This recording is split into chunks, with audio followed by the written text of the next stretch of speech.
Things I can only imagine. Or like a ridiculous deep dish pizza. Exactly, pizza.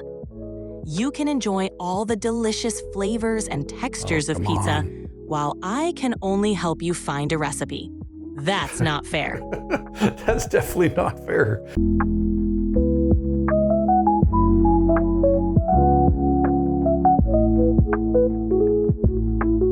Let me set the stage.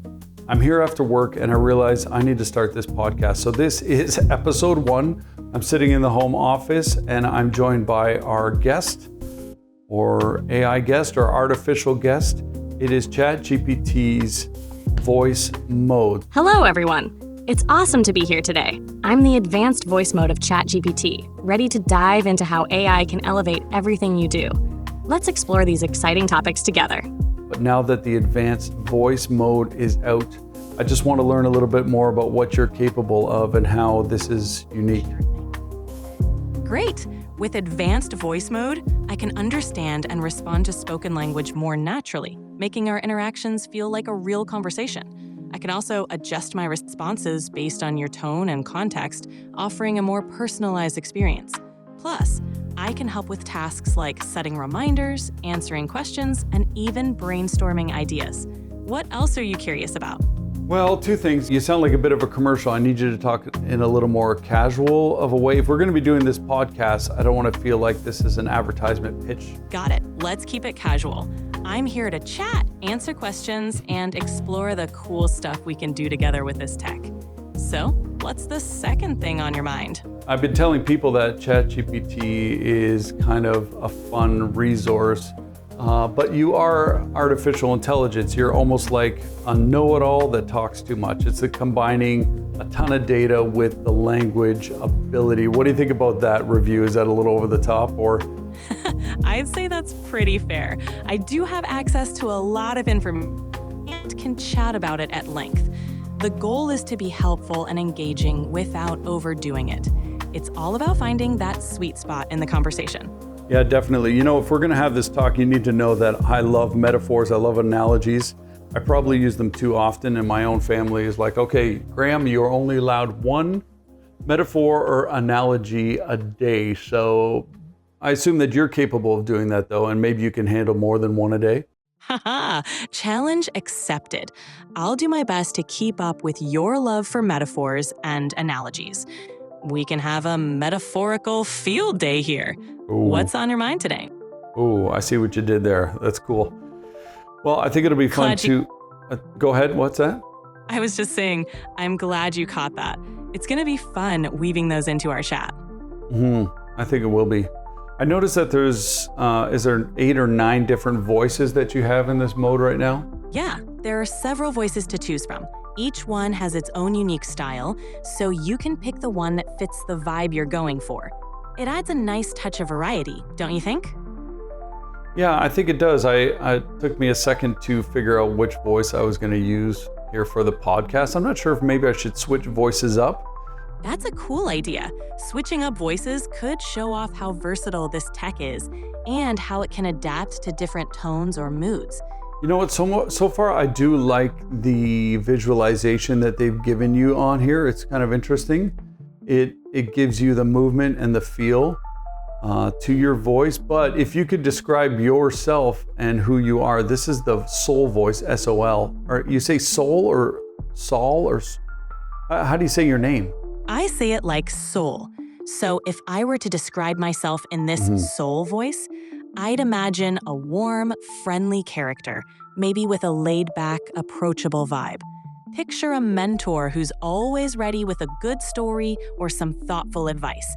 Someone you could easily picture chatting with over a cup of coffee. How does that sound?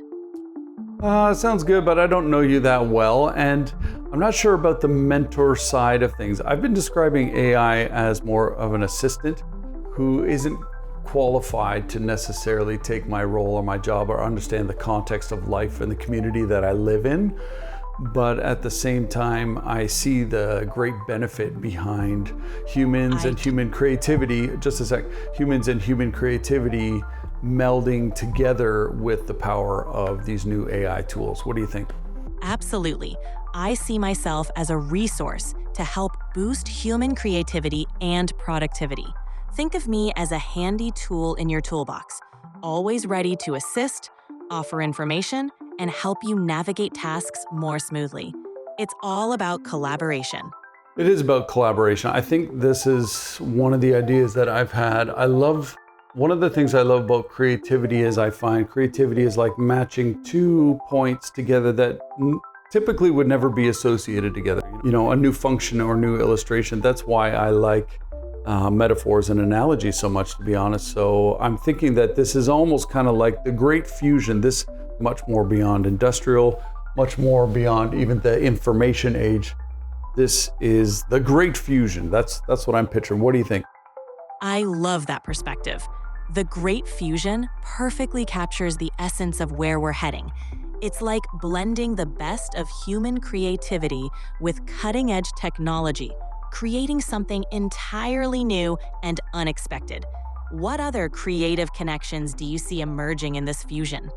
Well, I see obviously the risks that could be involved, and that's only what I can see. I know that with technology and with things as they move forward, that there are so many more, would you say, just unimaginable scenarios ahead of us. I like to joke that my own grandkids will someday give me trouble for, you used to drive with a gasoline vehicle, your chainsaw burns petrol, or they might even make fun of me where like, wow, grandpa still drives his car in manual mode rather than summoning his Tesla to drive him to the mall.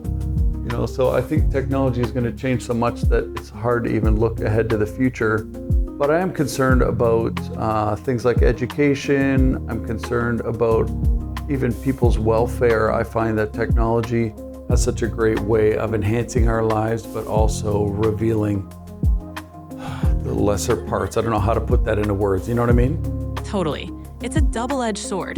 Technology brings incredible benefits, like making our lives easier and more connected, but it also comes with challenges, especially in education and social well-being. The key is finding a balance, using technology to enhance our lives without letting it take over. Yeah. It's a conversation we need to keep having as we move forward in this great fusion. Well, hopefully we can do that. One of the segments that I want to do in this podcast that I dreamt up, yes, believe it or not, I used my own creativity for this, is going to be called, are you ready for this? I'm ready. Hit me with it. The segment is called That's Not Fair. I love it.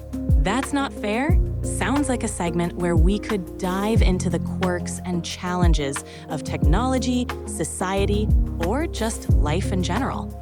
It could be a fun way to explore those moments. Hold on. You're getting ahead of yourself. This is the talk too much part that I'm talking about. That's Not Fair segment. Here it is. We're going to cue the music. I've got the That's Not Fair tune. Here we go.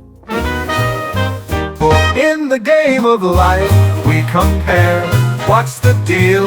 Is it fair? Some rise up while some stay low. We're all just trying to grow. That's not fair. Yeah, that's not fair.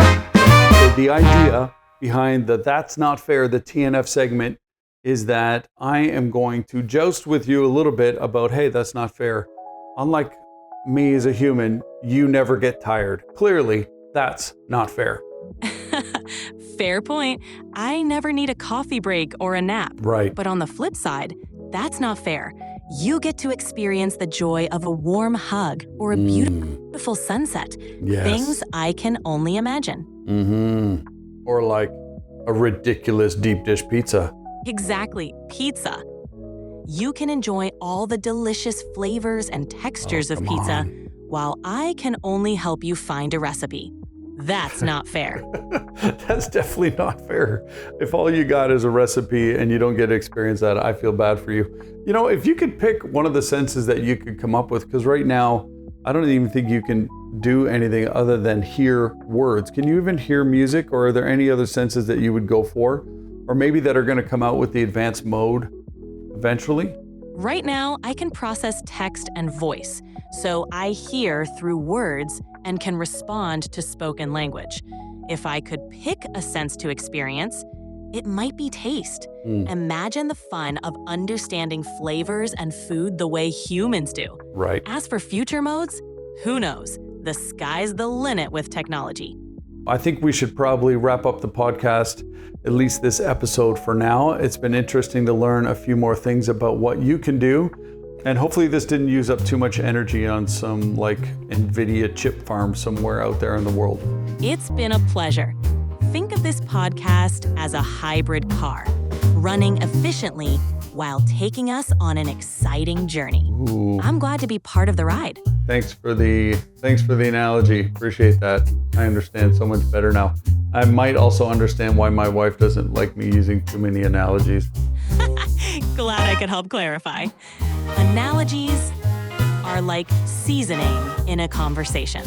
Best used in moderation. Until next time. Indeed. See ya. Catch you later.